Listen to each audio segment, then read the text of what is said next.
Good morning everyone, তোমরা সবাই কেমন আছো? আশা করি তোমরা সবাই ভালো আছো। আমি শ্রাবন্তী, আমার নতুন একটি ব্লগে তোমাদের সকলকে জানাই অনেক অনেক স্বাগত। এখন বাজে কিন্তু সকাল 5:30, আর এদিকে কিন্তু আমার ঘরের সমস্ত কাজ হয়ে গেছে, স্নান হয়ে গেছে। এখন একদম বাগানে চলে এসেছে, আর বাগান থেকেই কিন্তু আমি আমার ব্লগটা শুরু করলাম। আর এত গরম পড়েছে বলেই মনে হয় বাগানে সেরকম ফুল হয়নি। আর সকালবেলা করে ফুল তুলি তো জবা ফুলগুলো ঠিকভাবে ফোটে না, কুঁড়ি হয়েই থাকে। আর এদিকে দেখো, আমাদের এই অপরাজিতা গাছটাই প্রথম ফুল হলো দুটো, বেশ ভালো লাগছে। আর এই রঙ্গন ফুলের গাছটায় এত পরিমাণ ফুল হয় যে ফুলের ভারে গাছটা শুধু পড়ে যায়। আসলে কি বলো তো, গাছের গোড়ায় তো মাটি নেই, ওই জন্যই বারবার পড়ে যায়। ওই জন্য ইট দিয়ে তুলে ইট দিয়ে রেখে দিয়েছে। আর এদিকে দেখো আমার ফুল তোলাও হয়ে গেছে। আর এদিকে কিন্তু আমার পুজো দেওয়াও হয়ে গেছে। ছাদে চলে এসেছিলাম জামা কাপড় মেলতে, তবে জামা কাপড় মেলতে এসে শাকগুলো দেখে বেশ ভালো লাগলো। ভাবলাম আজকে ভাজা করব শাক, তার জন্যই তুলে নিচ্ছি। আর প্রত্যেক দিন তো সকালবেলা করে আমি জল দিই, কোনো দিন বিকেলে সময় পেলে জল দিই, না হলে সকালেই জল দিই।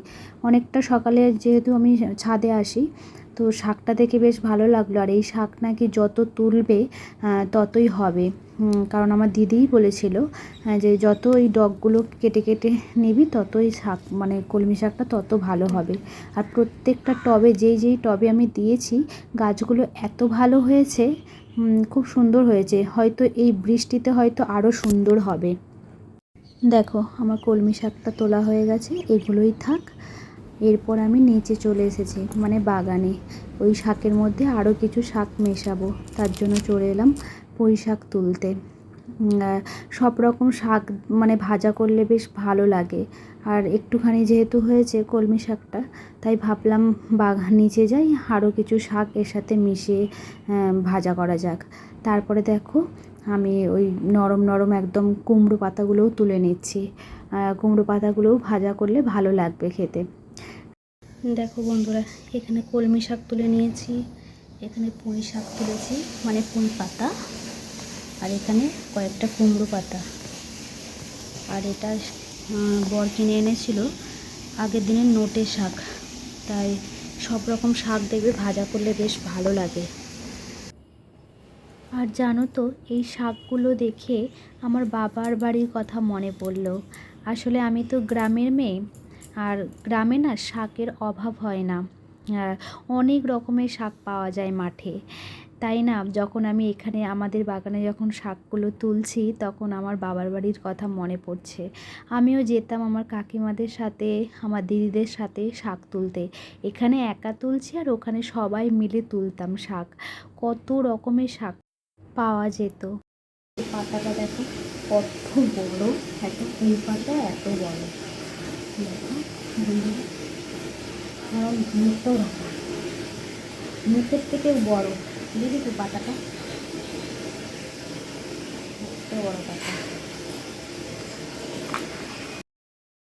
আর বাবার বাড়িতে যখন সবাই মিলে একসাথে শাক তুলতে যেতাম, কত মজা করতাম, কত গল্প করতাম। আর শাকটা না আমরা তুলতে যেতাম বেশিরভাগ সময় বিকেলবেলা। ভীষণ ভালো লাগতো গো ওই দিনগুলো, যে কী মিস করি, মানে কি বলবো তোমাদের, খুব মিস করি যখন একা একা বসে থাকি, ওই দিনের কথা মনে পড়ে। দেখো বন্ধুরা, আমার শাক কিন্তু একদম কেটে নিয়েছি। আর এটা সেই আগের দিনের নোটে শাক, কিছুটা ভাজা করেছিলাম, এটা কেটেই রেখে দিয়েছিলাম।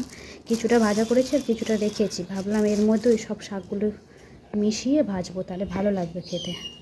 দেখো বন্ধুরা, এখানে একদম আমার ভাত রেডি।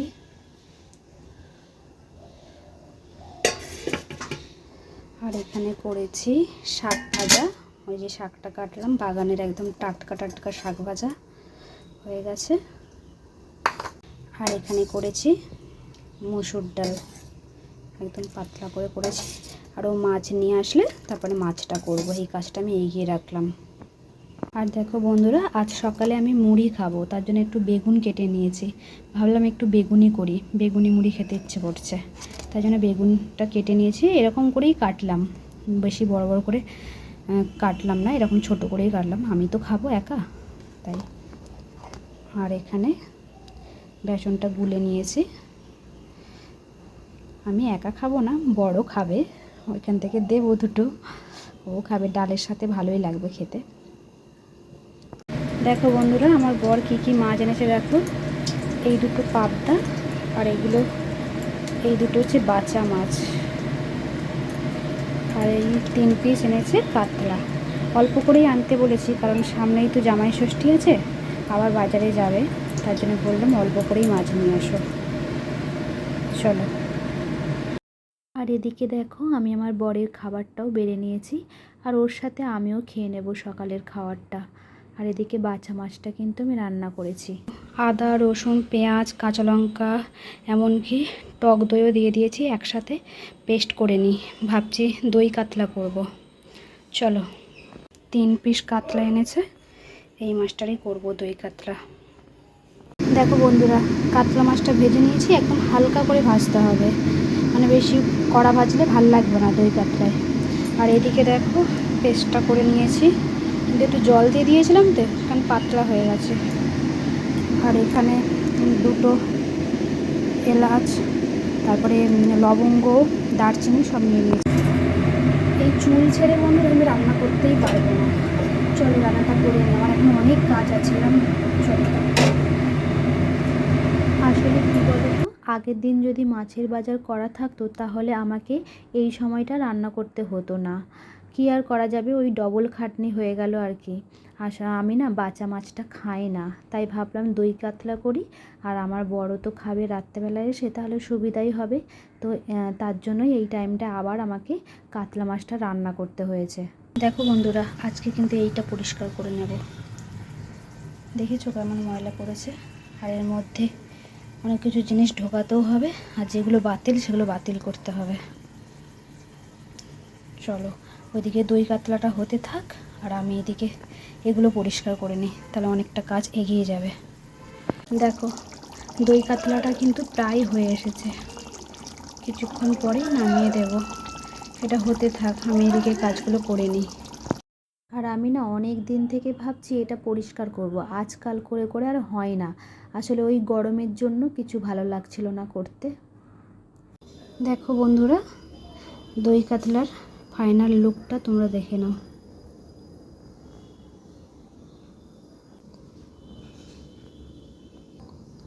তোমরা কিন্তু এখানে হলুদ ব্যবহার নাও করতে পারো।